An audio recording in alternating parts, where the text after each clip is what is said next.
السلام علیکم۔ اللہ رب العالمین کی پاک ذات سے دعا ہے اللہ تعالیٰ آپ کو ہم سب کو اپنی پناہ میں رکھے، آمین ثم آمین۔ آج ہم ایک عرب دیہاتی کا قصہ بیان کریں گے جو روزہ رسول صلی اللہ علیہ وآلہ وسلم پر حاضر ہوا اور بالکل مثبت اور مختلف سوچ کے ساتھ اس نے اللہ تعالیٰ کو کس طرح پکارا کہ جب میں نے یہ واقعہ پڑھا تو میرے رونگٹے کھڑے ہو گئے۔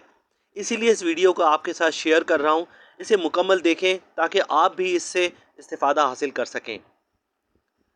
ایک عرب دیہاتی روزہ رسول حضرت محمد مصطفیٰ صلی اللہ علیہ وآلہ وسلم پر حاضر ہوا۔ اس کے مانگنے کا انداز ذرا ملاحظہ فرمائیے اور ذرا الفاظ پر بھی غور کیجیے۔ یقین جانیے رب سے مانگنے کا بھی ایک خاص انداز اور ڈھنگ ہوتا ہے جو اس گاؤں کے رہنے والے عرب سے سیکھنا چاہیے۔ وہ کہتا ہے، اے اللہ، یہ آپ کے حبیب ہیں، میں آپ کا غلام ہوں اور شیطان آپ کا دشمن ہے۔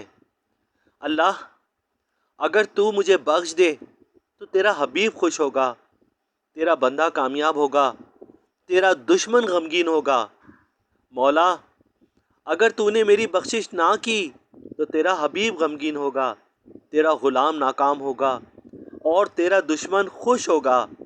الہی، تیری شان اس سے بھی بڑی ہے کہ تو اپنے حبیب کو غمگین کر دے، اپنے بندے کو ناکام اور اپنے دشمن کو خوش کر دے۔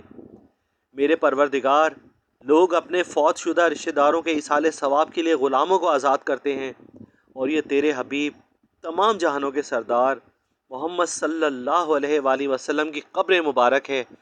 مجھ غلام کو جہنم کی آگ سے آزاد فرما دے، آمین آمین ثم آمین۔ اگر میری آج کی ویڈیو آپ کو پسند آئی ہو تو میرے چینل کو سبسکرائب کر لیجئے، بیل آئیکن کو کلک کر دیجئے تاکہ آنے والے ویڈیوز آپ تک پہنچ سکیں۔ ویڈیو کو دوستوں کے ساتھ شیئر کرنا نہ بھولیں۔ جزاک اللہ، آمین۔